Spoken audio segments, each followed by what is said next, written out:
Olá pessoal, tudo bem com vocês? Está no ar o Movimento Crítico, eu me chamo Emerson e aqui no Movimento Crítico a gente fala sobre diversos assuntos de uma maneira mais ampliada, seja sobre educação, sobre saúde, cultura e política. E assim, mais especificamente, quando a gente fala sobre saúde, a gente às vezes fica preso a uma ideia muito simplificada. E volta da questão do movimento em si, a gente entende se movimento, né, se atividade física se mexer é bom, então quanto mais esforço, melhor. Mas será que na realidade funciona assim? Então deixa eu começar com uma pergunta provocadora.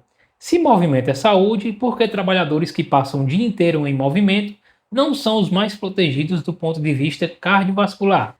Então, trabalhadores como frentistas, operadores de caixa, garis, pedreiros, repositores de supermercado, entre outros.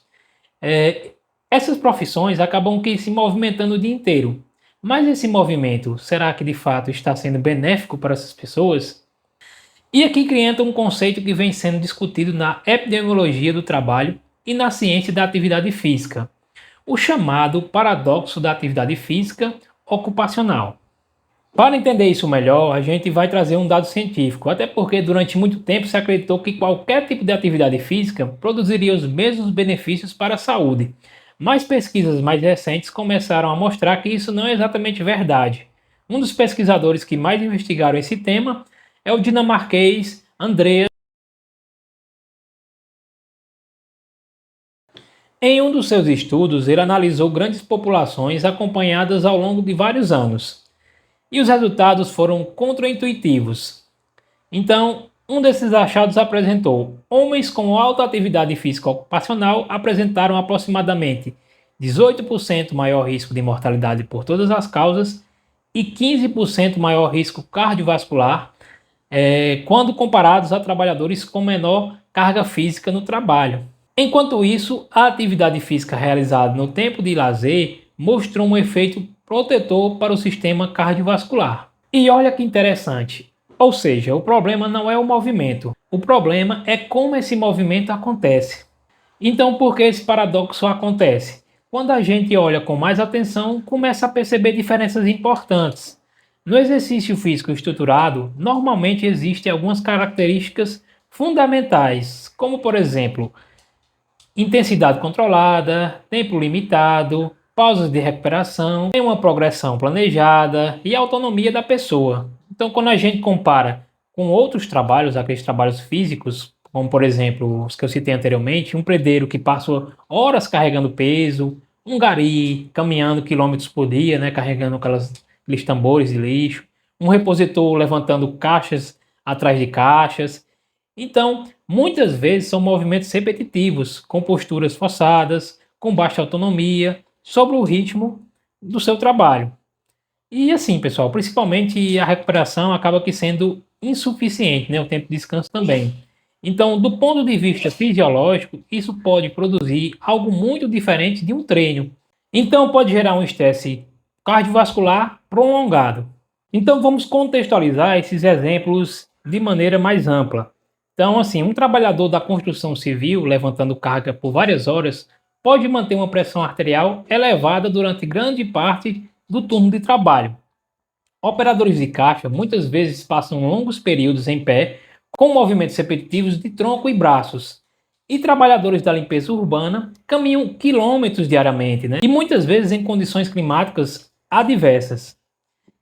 Então perceba, isso não é o mesmo que fazer 40 minutos de caminhada e depois descansar. E daí entra uma variável bastante importante nesse debate: recuperação. Então, no treinamento esportivo, recuperação é tratada como parte essencial da adaptação fisiológica. Sem recuperação suficiente, o corpo não se adapta, ele se desgasta. Agora pense no trabalhador em escala 6 por 1, né? 6 dias seguidos de trabalho, um dia de descanso. Aí fica o seguinte questionamento: esse trabalhador tem tempo real de recuperação fisiológica e mental? Vamos imaginar uma rotina bastante comum de um trabalhador no cotidiano que trabalha na famosa, né, bem debatida atualmente, a questão da escala 6 por 1, principalmente nos grandes centros urbanos. A pessoa acorda cedo, pega transporte público, trabalha 8 ou 9 horas e até mais, brincar, volta para casa, chega cansada, Além disso tudo, né, dessa rotina diária, ela chega em casa cansada e muitas vezes precisa cuidar da casa, às vezes precisa cuidar dos filhos, e no dia seguinte, tudo começa novamente. Quando chega o único dia de folga, muitas vezes ele vira um dia de resolver problemas acumulados. E o espaço para descanso real, lazer e exercício estruturado praticamente desaparece. E aqui entra um outro ponto importante: o lazer e vida social. E esse ponto, pessoal, muitas vezes fica fora do debate sobre saúde. O lazer, principalmente na sociologia, especialmente nos estudos dos sociólogos, né, francês de Geoffroy Dumas-Didier, o lazer é entendido como uma dimensão fundamental da vida social.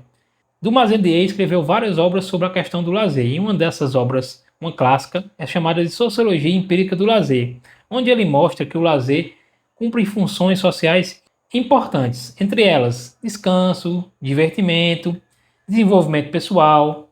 Ou seja, o lazer não é apenas um entretenimento, ele é também a recuperação física, mental e social. E repare como isso se conecta com o que estamos discutindo aqui. Se o tempo de trabalho ocupa praticamente toda a vida, se o descanso ele acaba que sendo insuficiente, e se o único dia de folga vira dia de resolver tarefas domésticas, o espaço para lazer praticamente desaparece. E quando o lazer desaparece, desaparece também uma parte importante da recuperação do corpo e da mente. Aliás, aqui no canal eu já gravei um vídeo discutindo justamente as ideias do Dumas-Didier sobre esse livro, né? Tem uma live aqui gravada, então se vocês ainda não viram, né, depois vale a pena procurar aqui no canal e conferir, que ficou um vídeo bem interessante.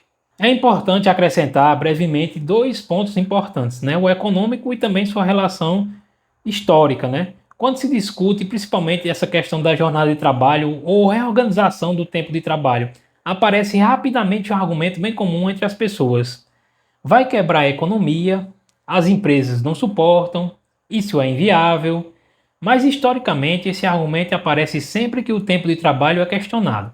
E podemos citar alguns marcos históricos de exemplos.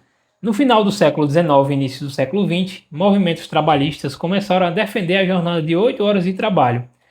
O lema era simples: 8 horas de trabalho, 8 horas de descanso, 8 horas para viver. Na época diziam que isso destruiria a produtividade, então isso acabou que não acontecendo, né? Décadas depois, no Brasil, consolidou direitos trabalhistas com a criação da consolidação das leis de trabalho durante o governo da época. Novamente se dizia, né, um discurso de que isso não era inviável, né, e que isso poderia prejudicar a economia. E a economia não acabou, ela se reorganizou. Então, assim, o que é que isso tem a ver com saúde, com atividade física, com esse paradoxo, né? Tem tudo a ver, porque a saúde é um conceito ampliado e temos alguns determinantes e condicionantes de saúde. E o trabalho, a renda, né, o lazer está entre eles. Então, a questão não é apenas se a pessoa se exercita ou não. A questão é se ela tem condições sociais para cuidar da própria saúde. Então, tempo disponível, condições de trabalho, renda, acesso ao lazer. Então, tudo isso faz parte do que chamamos na saúde coletiva, né? Então, reforço a questão dos determinantes sociais de saúde e seus condicionantes também. O paradoxo da atividade física mostra que nem todo esforço físico produz os mesmos efeitos fisiológicos. Então, pessoal, movimento sem autonomia, sem pausa, sem recuperação, pode gerar desgaste. Então, pessoal, essa discussão que a gente teve aqui sobre o paradoxo da atividade física, ela tem uma dimensão muito ampla, então não é algo tão simples, né? Então, muitas vezes o discurso sobre saúde é construído como se fosse apenas uma questão de disciplina individual. A gente pode até escutar no senso comum, né?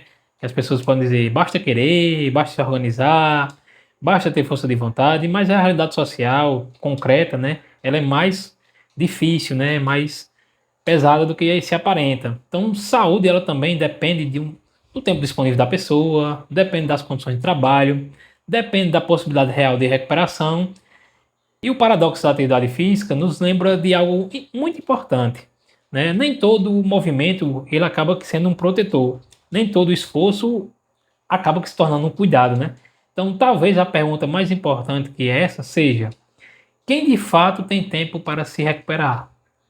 Então, pessoal, chegamos ao final do vídeo. Se você gostou desse conteúdo, se você ainda não é inscrito no canal, se inscreva.